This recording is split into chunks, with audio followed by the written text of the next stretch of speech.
Hello, everybody. I love you all. And I'm going to try to get live with Natasha Tretheway, the amazing poet and author of Memorial Drive.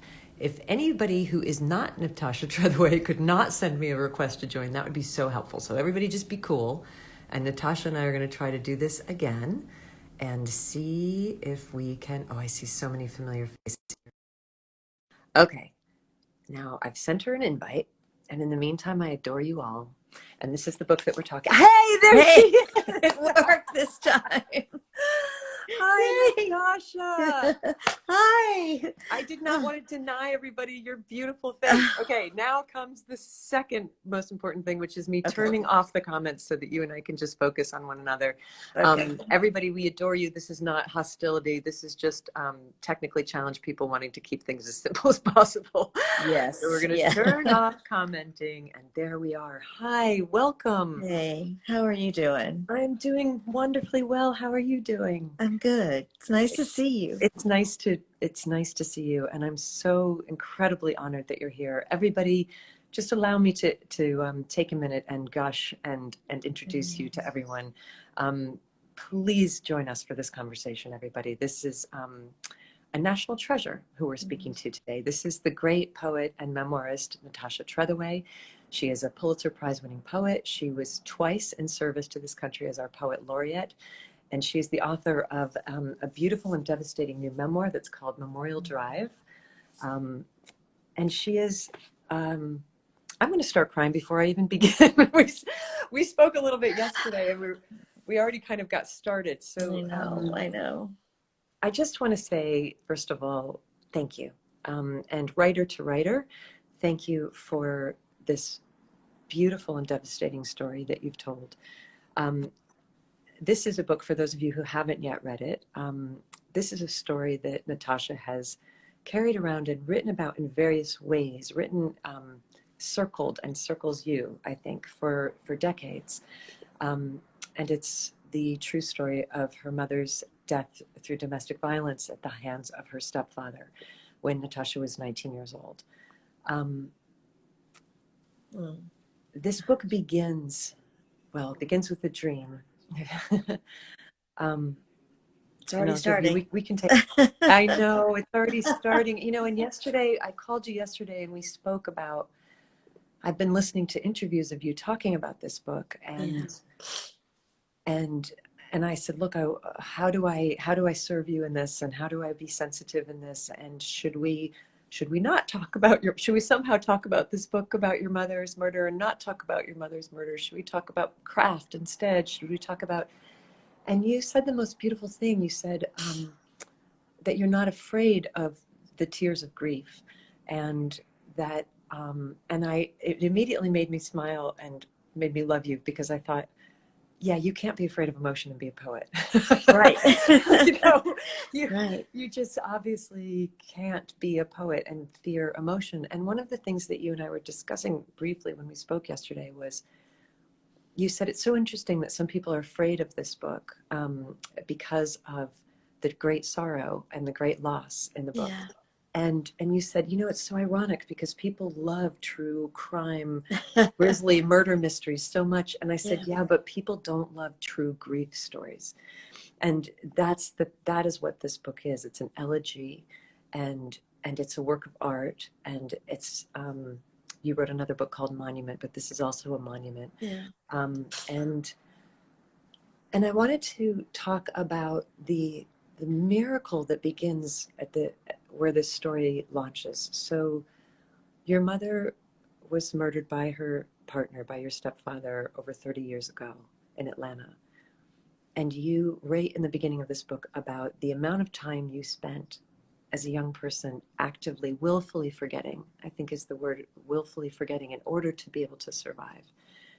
And yet writing about her and speaking about her as you went through your very storied, very lauded career as a poet. And this book begins with this incredible, strange, or the beginnings of this book happen because, quite by a random coincidental accident, you and your husband were eating or having drinks at a restaurant one night, and a man recognized you Mm-hmm. And he was the first police officer who had been at the scene of the crime when your mother was killed. And he recognized you Right. from decades earlier. And then another extraordinary coincidence, miracle. He said, "I've got the files for your mother's case. Would you like them, because they're going to be destroyed soon?" Mm-hmm. I can't get over this circumstance. And it reminds me of something I always think as a writer. One of the things that I feel as an artist is that when the story needs to be told, they'll tell you. And by they, I mean whoever it is that operates this world Yeah. and this universe. And Yeah. they'll say, "Okay, now." And I wondered if you had that moment of, if that's what it felt like to you when you met this gentleman, when he found out, when he wept, when he realized who you were, when you realized who Yes. he was, and then he gave you what Dwight Garner in the New York Times called dumping out a bag of dreadful receipts. Essentially Right. just gave you this this package of horror, which is the story of your mother trying to get away from her abuser and Mm-hmm. almost getting away. Mm-hmm. So what how did you feel that that was a summons, as an artist, that it was time to tell this story? That's such an interesting thing, Liz, to start with, because right before we got on the our moment here, I was actually thinking about the opposite. I was thinking about the obstacles that are placed in the way of telling a story like this, whether it be like the fire that I had, in the middle of trying to do this, all of a sudden I have to deal with that huge trauma, and putting a life and a house back together.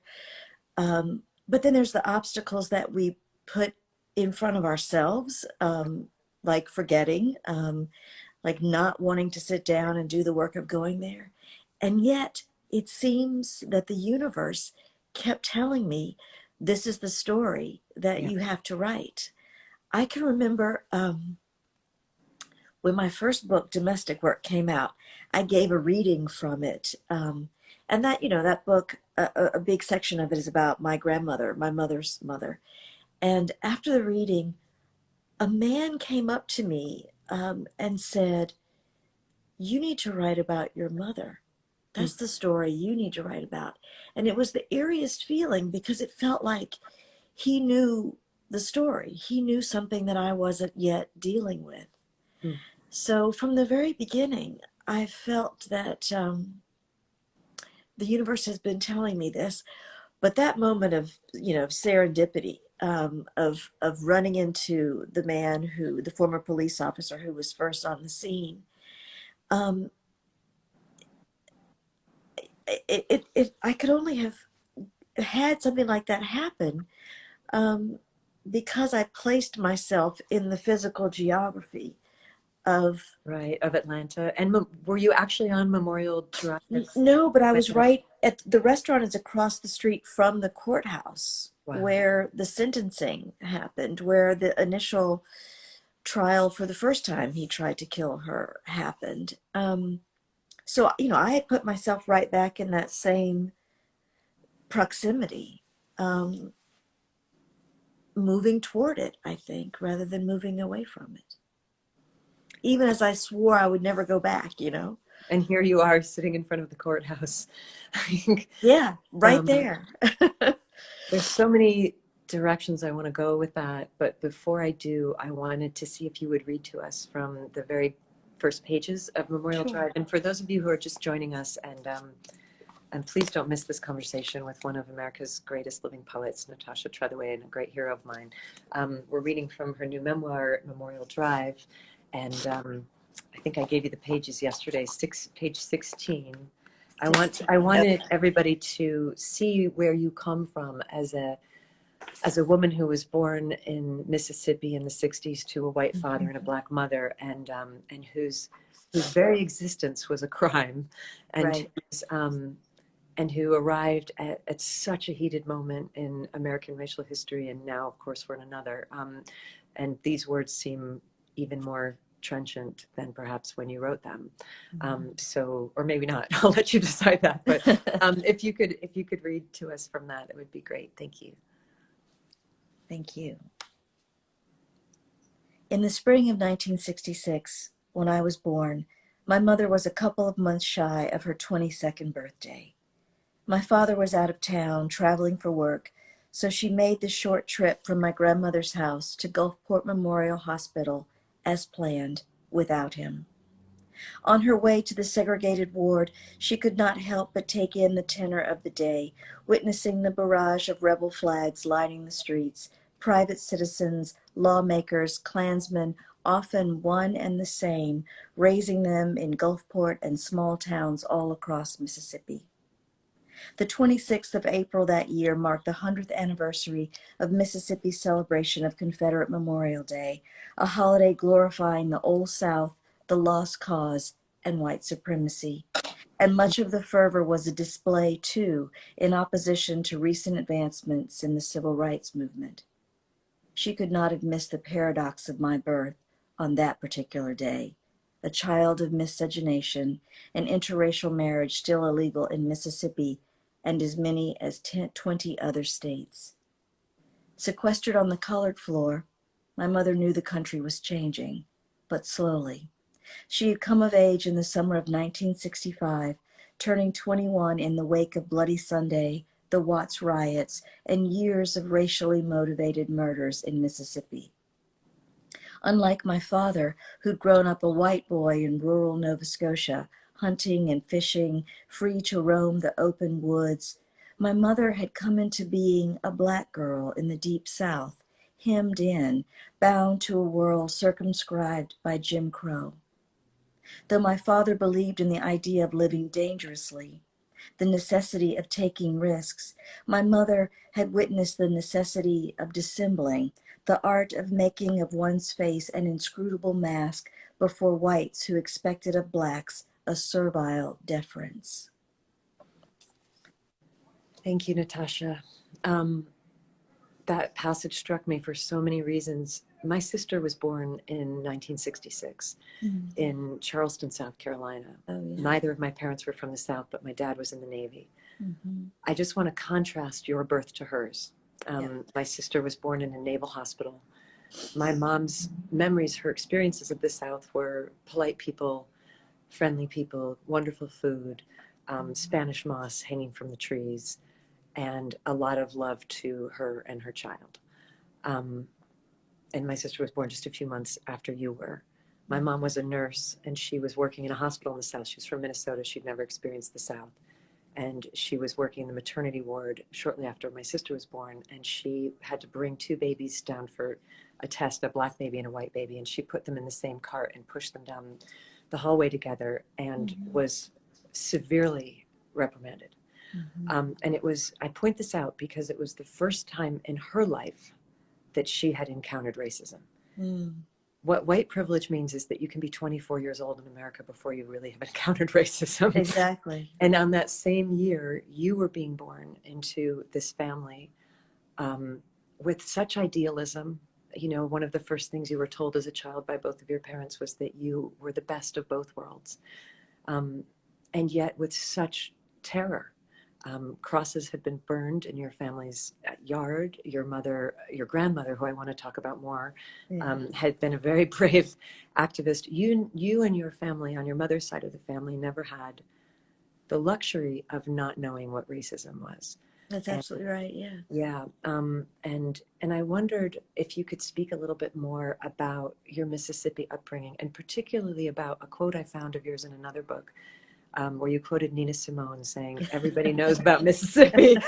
And I'm wondering if you can elaborate on that, because you are the third woman in this series of book interviews that I've done who is from Mississippi. Brittany Cooper is from Mississippi, and Emily Bernard is from Mississippi. We're going to have Jasmine Ward on in the next month. She's from Mississippi. Tell us what this is.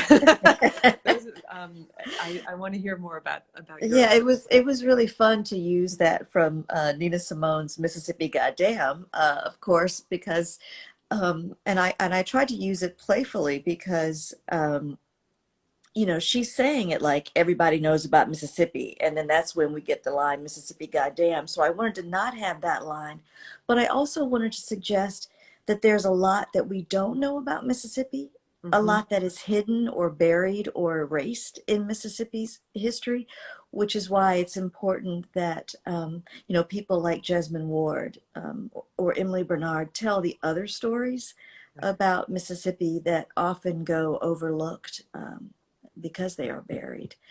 Um, you know, that story about your mother encountering at 24 her first sort of taste of racism and what white privilege. I mean, my parents really, um, I could see that happening when I was with them. I write later on in the book that I go out with either of them individually, and the experience is extremely different.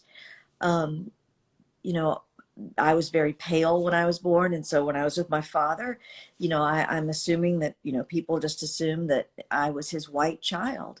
And so he was treated with nothing but, the kind of respect, sir and mister. But with my mother, either, she was always sort of, you know, referred to as gal or something inappropriate like that, never miss or ma'am, the proper way of addressing a young woman. Or she'd be mistaken for the maid who was taking care of me. I had a whole bank, shape of a teddy bear about this big, when I was a child, full of coins, both US coins and Canadian coins, because this happened in Canada too, that people would give my mother on the street when they saw her with me. And when she told them that I was hers and not a child she was taking care of for its white parents.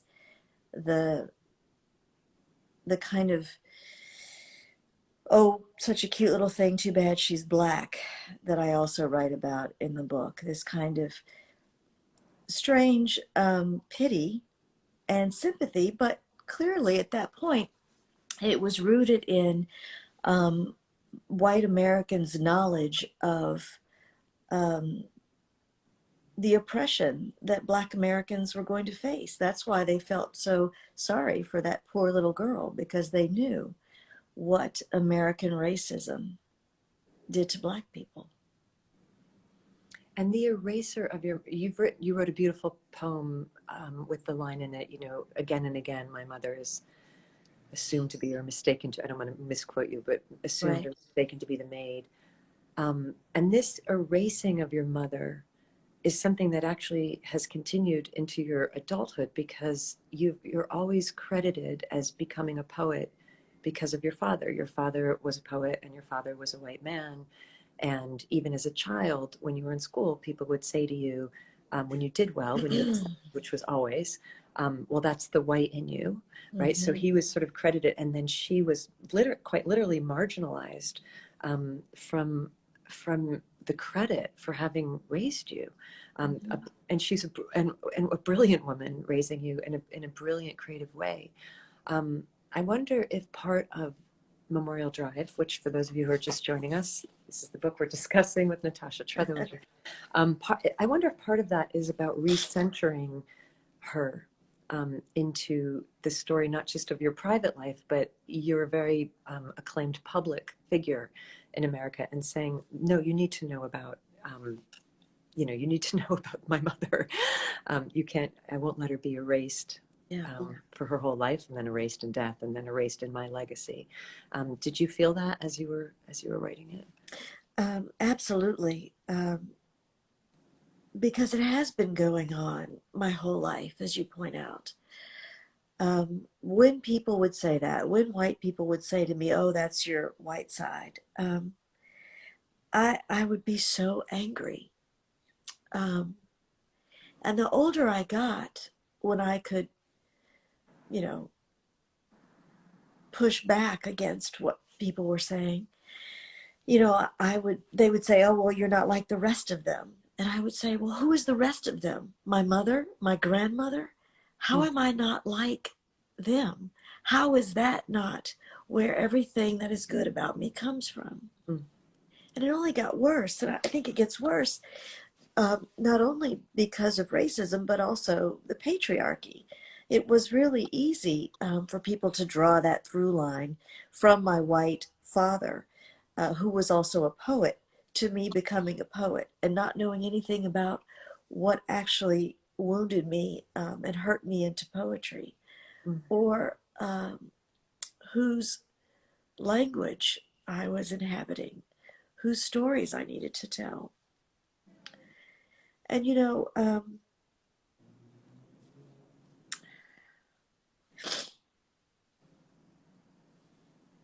sorry. It's no problem for me. Take your time. So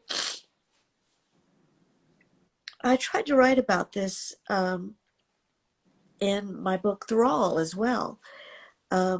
How my mother kept being erased.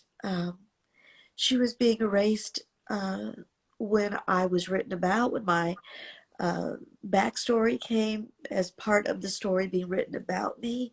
She would often be given a footnote as this victim or murdered woman, not the person who shaped me and made me who I am today. Um, and my dear father participated in that a little bit too. Um, he would allow himself to say things. I actually had talked about the role that he played in my life, always telling me that I should be a writer. But he then began to take a little bit more credit than he should Mm. for why I'm a poet. And that hurt me a lot too. Um, and so I needed to tell who my mother was so that I could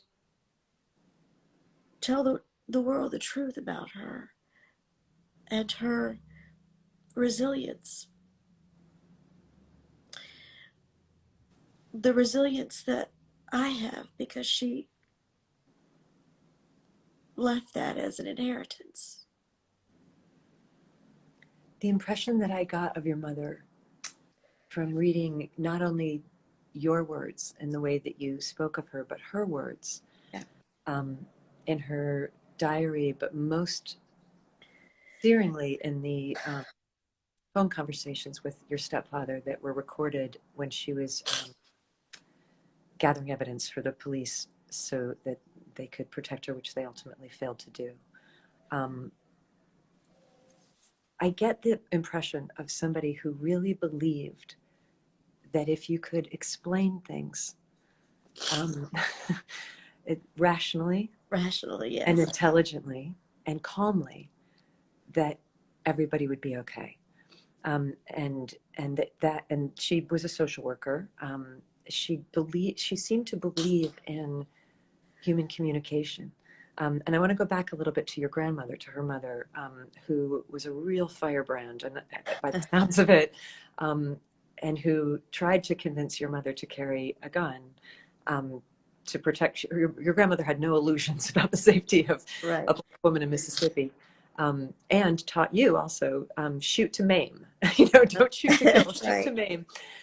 But your mother was of a very different spirit. Your mother had a gentleness and maybe some of that idealism that Yeah. caused her to fall in love with your father in the first place, um, seemed to really believe, and even to the end, with your stepfather, the patience. She writes about herself in her journal that she said, "I became a master of disarming him." Yeah. And when I listen to those last conversations between her and him, what I see is this stark contrast between what is traditional feminine power and what is the most terrifying version of traditional masculine power. Yeah. And I felt overwhelmed with this sense of injustice that as powerful as she was, as diplomatic as she was, as Yes. intelligent as she was, in the end, she's no match for the violence that this person had within him. She seemed like such an extraordinary woman. And where have you what has that formed you into? You come from an idealistic father who was raised like somebody from the Nick Adams stories in Hemingway, a mother who was Yeah. raised with no illusions in Mississippi, a grandmother who said, carry a gun and shoot to maim. Yeah. Like, how does all, how does all of that, and and then and then this act of terrible violence, how do you navigate? Um, you seem like you straddle so many different worlds, and you navigate black worlds and white worlds, north and Yeah. south. You live in Chicago now, but you're from Mississippi. You're a woman. I mean, how do you move through the world with this extraordinary legacy and this extraordinary heritage? You know, that's so lovely to think about. Isn't it lovely to think about what parts of your family members, your ancestors, you carry with you?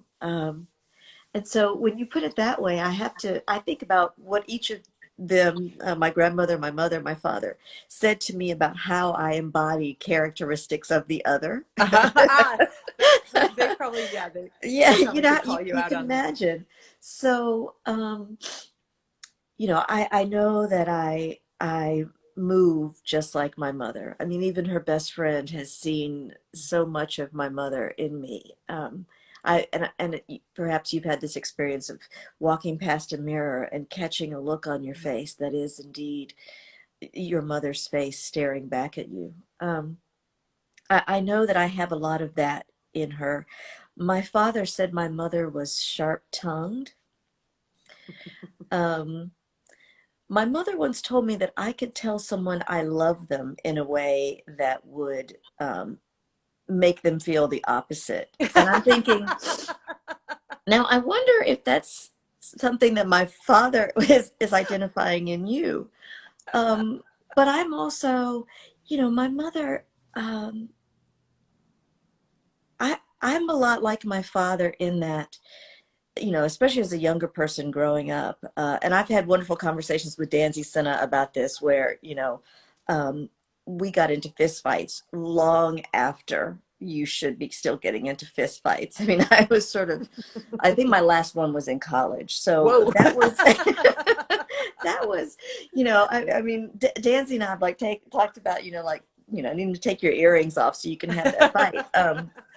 Hold my my earrings. father Yeah. my father was like that. My father would get into a fight for justice. One of his great stories was about he was an officer in the Canadian Navy and was sailing around the world for Canada's centennial, and they were at a port of call somewhere when it was announced on a TV in the bar that Martin Luther King Jr.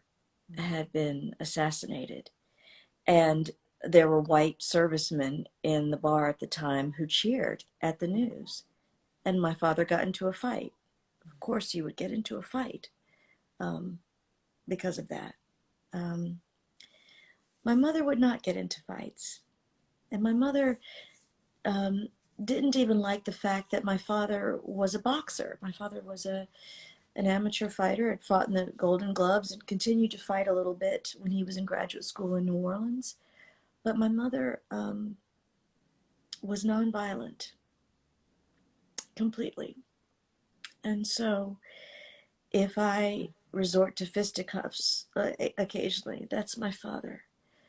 But the And a person little who, bit of your grandmother. oh, my grandmother and my great Aunt Sugar. Now, And great yeah, Aunt because Sugar too. Yeah. Aunt Sugar had the sharp tongue. I think, the quick wit and the sharp tongue definitely comes from Aunt Sugar. And my grandmother was extremely, extremely proud. I mean, imagine, this black woman born in 1916 in Mm, Mississippi mm. and having to go through as many years in the Jim Crow South as she did. To her death, she was so upright and proud. I would have to push her around. I'd take her to the botanical gardens and I'd push her around in her wheelchair. And the set of her face was always tilted slightly up like this.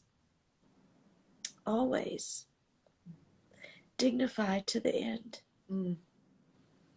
Would you? So Oh, even as, I'm sorry, even as, you had to witness that dissembling, and oftentimes having to see the men dissemble, to white men in the community. My grandmother was so head up and shoulders back. I'm wondering if you could read us Drapery Factory.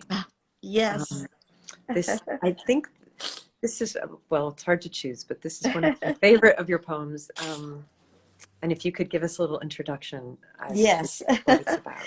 Wow, I don't even know what I'm weeping for now. Just this is just Let's joy because let's I'm bring your let's bring getting your to talk. grandmother into this space. Yes, let's bring her. Let's Yes, bring her in. she I think she will show up. She showed up with the psychic when I went to see him in the book. Okay, so this is a poem about this story that my grandmother used to tell me, which was my favorite story. She did a lot of jobs growing as a young woman, and one of them was at a drapery factory in Gulfport, Mississippi. And this was in 1956, so it's in the aftermath of Emmett Till's murder. And my grandmother's at this point really getting energized as an activist and trying to find ways to resist, um, peaceful acts of resistance, obviously. And this one um, is one of those sort of acts of resistance that ordinary people can do that actually can make a difference. It's called Drapery Factory, Gulfport, Mississippi, 1956. She made the trip daily, though later she would not remember how far to tell the grandchildren. Better that way. She could keep those miles a secret, and her black face and black hands and the pink bottoms of her black feet a minor inconvenience. She does remember the men she worked for, and that often she sat side by side with white women, all of them bent over, pushing into the hum of the machines, their right calves tensed against the pedals. Her lips tightened, speaking of quitting time when the colored women filed out slowly to have their purses checked, the insides laid open and exposed by the boss's hand. But then she laughs when she recalls the soiled Kotex she saved, stuffed into a bag in her purse, and Adam's look on one white man's face, his hand deep in knowledge.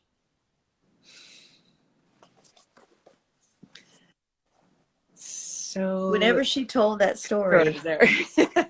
she'd get that little wicked look in her eye and she'd say, he never checked our purses again. You never. Thank you for that story, and for gosh, there's so many things that come up in it too. A friend of mine, my friend Nichelle Tramble, um, she's a writer in Los Angeles who writes for TV, and her family's from Mississippi. And her grandmother used to call her vagina her pocketbook. Oh, yes, Um, I heard of that. and it was like a fancy lady way to say, Uh-huh. so there's some extra level of that, Exactly. both the violation, Uh-huh. and the revenge, Right. and it's truly divine feminine power, Yes, when absolutely. from a person who in that culture had none, Right. but found some. Yep. Found some. Use what your mama gave you. Yeah. um, I want to talk a little bit about myth. Mhm. You were raised. It sounds as though you were raised with your childhood fairy tales being much more of the mythological bent than of the Hans Christian Andersen bent. Right. Right. You speak of yourself in one poem as being strapped in your car seat as a child, like Odysseus to the mast. Mhm. You constantly throughout this book, and for those of you who are just joining us, we're discussing Natasha Tretheway's Memorial Drive. Um, myth is Greek myth, particularly runs Yeah. through the entire works, and all your works. Narcissus especially, I see again and again, and Eurydice. You're reading the end of this book. You make no secret. You tell us from the beginning what it's about. We all know that this book is going to end in your mother's death, and yet it is exactly as devastating as the death of Anna Karenina, when you know that that's what's coming. It doesn't matter that we know. It is so horrifying, particularly because she was so close to freedom. And she was almost free of this man, and the police officer who was meant to be guarding her left his shift early, and it enabled your stepfather to come. And there's somebody screaming on the street in rage right now, which kind of feels appropriate for this moment. Yeah, for this moment. It's so funny, when I signed on to start to talk to you, the church right next to me was playing Amazing Grace, and now an enraged man is yelling, and I feel like, well, that's this book. That is this book. Amazing. If we could focus on this, what I wanted to ask you is about the role of myth in your life, and what it means to you, and particularly what the Greek myths mean to you. Yeah, you know, as long as I can remember, my father would tell me stories from mythology, and I think was using them as cautionary tales, also as a way to teach me figurative values. Yeah. You know, the earliest lessons were about you know, Narcissus, and not trying to not be vain, and allowing vanity to rule your life. Of course, also the story of Icarus, so that I would listen to my father, obey my father. I don't think the story of Icarus ever taught anybody to listen to their father. I think it just makes everybody want to fly. You know, I think, you know, I think the two that probably mattered the most in terms of how I've sort of shaped my own grasp of the past is, you know, the story of the myth of Cassandra. You know, I mentioned that my father was also a writer. He was writing fiction too at the time, and in his short stories, which were, you know, thinly veiled accounts of our actual lives, he named my character there Cassandra, and told me exactly what it meant. And so the idea that, you know, it's quite a legacy. You would be a prophet that no one would believe. I mean, this is something that he sort of made me feel from very early on. And then the story of Orpheus and Eurydice has figured in both of our lives. I mean, he's written about, there's a long poem called Dreaming Eurydice that he wrote in the last years of his life, where he's imagining being able to bring my mother back himself. But yeah, that idea that knowing that myth, I think, helped me contend with grief in some ways, and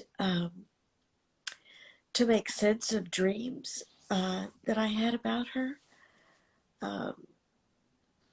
Moments where she is alive but out of reach in some other worldly place.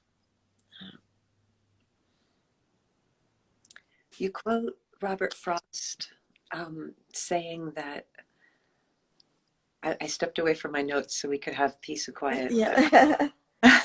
So we're in my bedroom now. You quote, so I won't get it right, but it's essentially him saying, without metaphor, we're doomed. Right.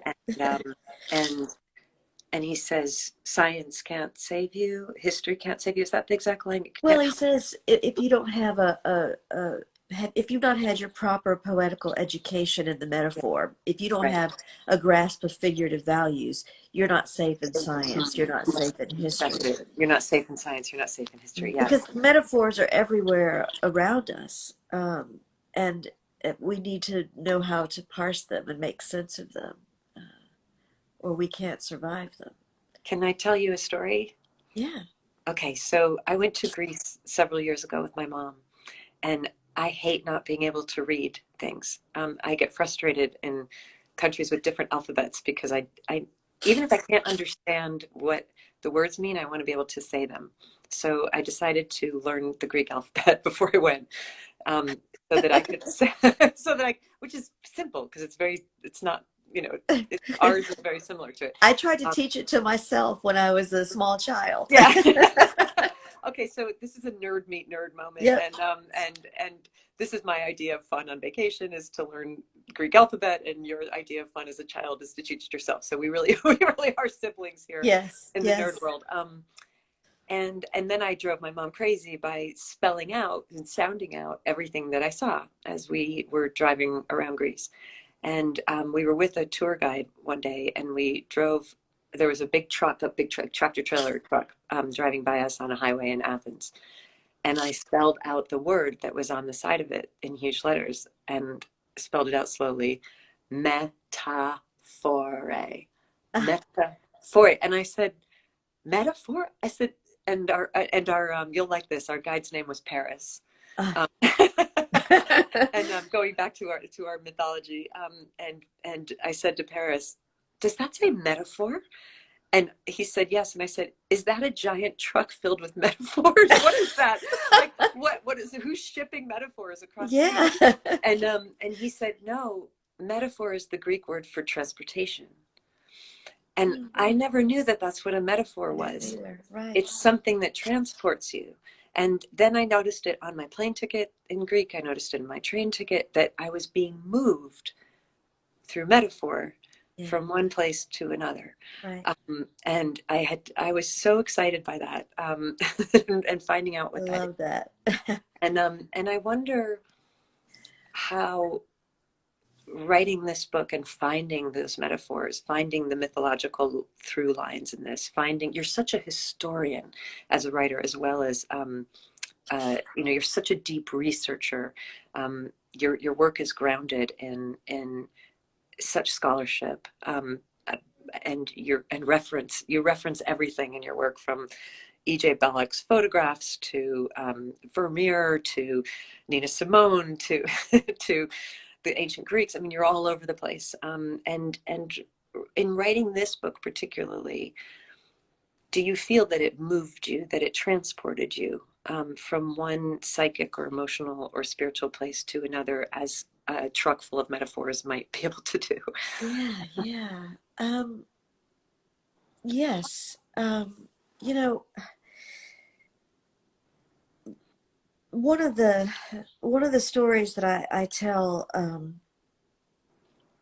in the book, it has to do with that idea of metaphor and transport. And this is a very early photograph of me with my parents. Well, they're there. It's just the photograph is only of me sitting on a mule in Mexico in 1969. Um, and the idea of the very racialized joke that is inherent in that image, the mixed race child, the mulatto child riding her namesake, the mule, which is uh, a cross between a horse and a donkey. But that I'm on it, it represented to me two different ways that my parents thought about the necessity for a grasp in one's education. And my father, if he could laugh at the idea of that, my mother was much more aware of what it meant to be bound to Mm, metaphorical language, but also the possibility of being transported by it.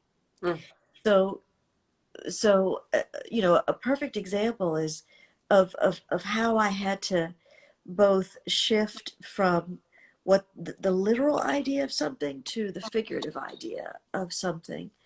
Um,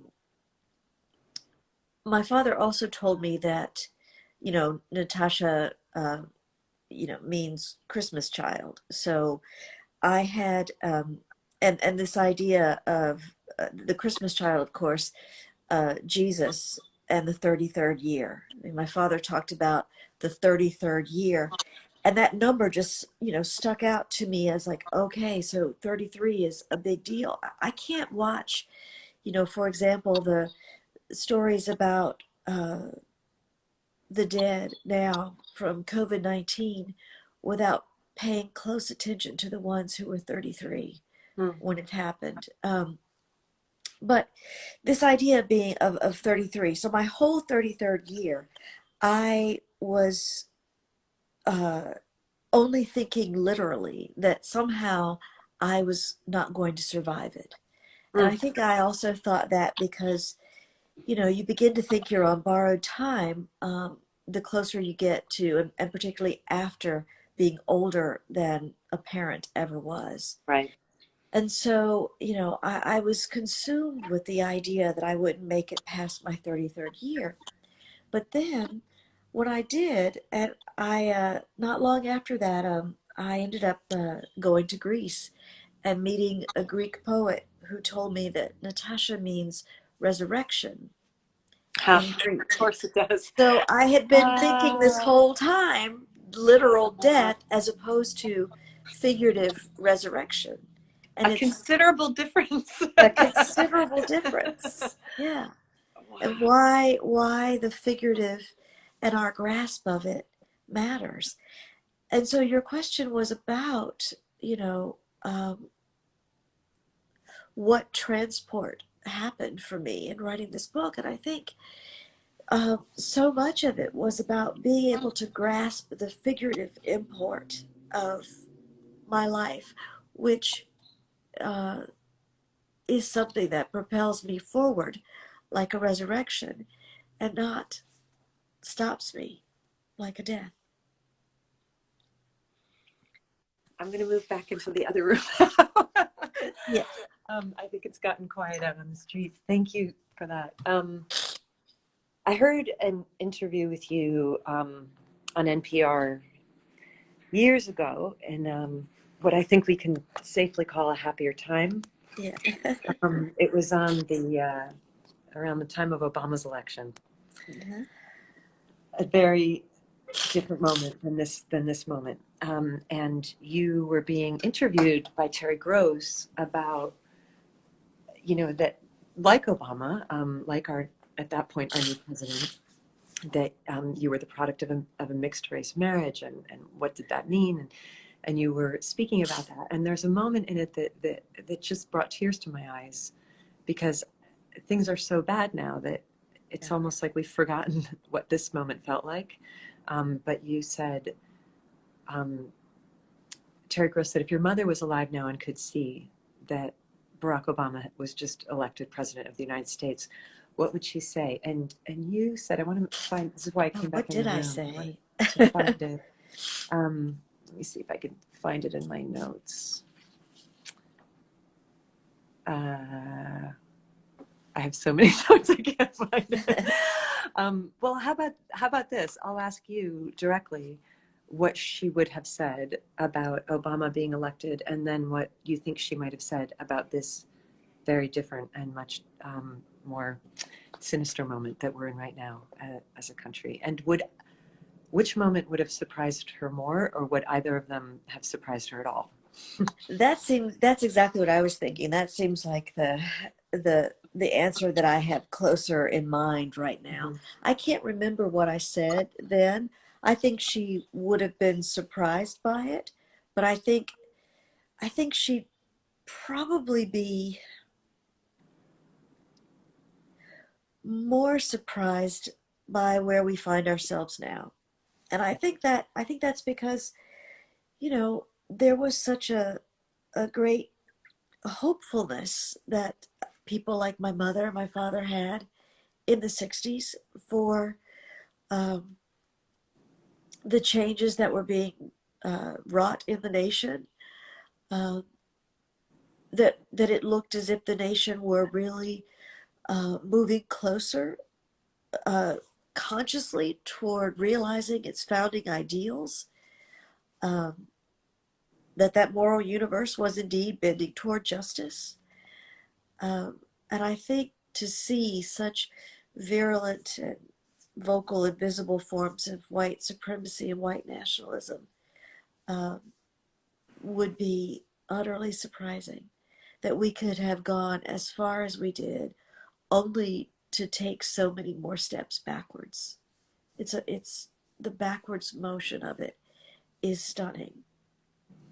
I've heard you say that both white Mississippi and black Mississippi have always known this. Um, and that you said it in response to, I think, what we can call sort of a white innocent response this year of like, what? There's Yeah. so much racism in this country, you know? Like, who didn't know that? Clutch your pearls, you know? Wait, this is still happening. People, this is still occurring. And you said, white Mississippi knows this and black Mississippi knows this. And now I think the whole country, you have to know it now. It's Yeah.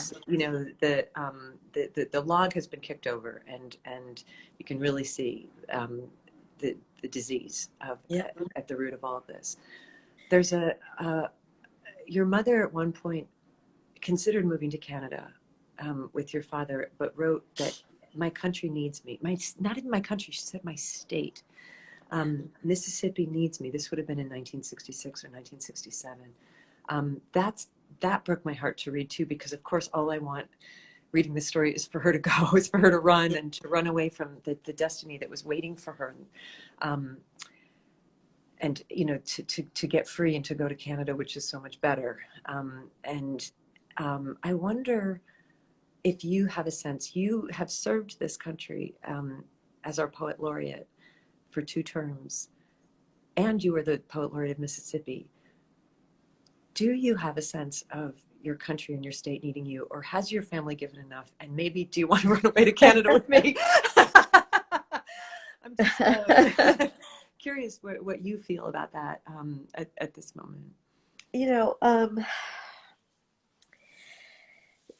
Sometimes it just feels like when I wrote Native Guard, thinking about historical memory and erasure and Confederate monuments and the ways that what it meant to be both wounded deeply by my home state and in a larger sense my native land, my country. There was a moment that you could feel like that's obsolete because we're done with it. We can move on now. And yet, all of those things have bubbled to the surface now and are more pertinent for us to think about national memory and national amnesia more than ever before, because our future is at stake. My friend Kevin Young used to tease me a long time ago because I probably talk about sort of racial injustice and social justice and inequality in Mississippi and all this so much. He used to call me a militant mulatto, and it was affectionate. But but there it was. It's like Cassandra like, the prescience. It hasn't gone away. It's something I've been talking about for years. And I guess I have to stay here and keep talking about it. And be part of the people who are doing what we can to make sure this country continues to move toward and not away from its founding ideals. Your book, Memorial Drive, begins with a dream that you have of your mother where she says to you, do you know what it is to have a wound that never heals? And you circle back around to that at the end of the book, quoting Lorca, speaking about how it is precisely the wound that never heals that creates art. Mm-hmm. And in trying to heal the wound that never heals lies this strangeness that drives us into our creative lives. You weren't born to be a poet because your father told you that you were going to be a poet. You were born to, you became a poet. You were forged. Mississippi made you into a poet, and your mother's death made you into a poet. And this moment in history is keeping you in your poetry. You know, the wounds have made that. Yesterday, when we spoke, you spoke of a woman leaving a review on Amazon saying something like, "There's no hope in this book," or "There's no," and and I disagree. I think this is a book that's about not necessarily closing, but looking at the wounds that have still not healed. And I think that this country is a little bit obsessed. Americans are so uncomfortable with discomfort. Yes. We're a little bit obsessed with healing wounds rather than cleaning them out. Right. Looking at them, addressing them, and discussing them. I think your book is enormously courageous because in it you look at the great unhealed wound of your own heart and your own personal life, and also the great unhealed wound of America's violent and savage racial history that is still violent and savage. Right. And I wonder how you respond when people want you. I was talking about this the other day with my friend Antoinette, and I was saying I've only recently become aware of what I can only call the violence of hope, which is when particularly a white person says to a Black American, "Give me some hope. What are we hopeful about? Where are the give me something to feel good about," because I don't want to be in the amount of discomfort that I don't want to have to feel this. And I'm realizing that there's a sort of a violence to wanting everything to be tidied up, and wanting everything to be cleaned and fixed and healed. And maybe some of the naivete that I felt on Obama's election night was, well, that's settled, you know, like, great, done. The good guys won. That's the end. I just want to commend you. I don't suppose that I even have a question in there other than to say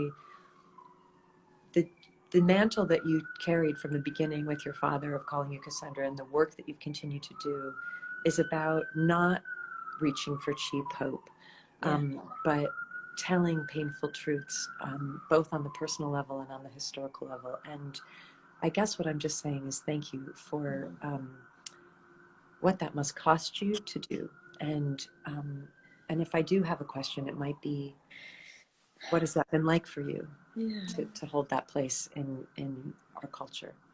You know, what you said is exactly right. And I face it so much, people saying things like that to me. In Mississippi, you will hear people constantly saying,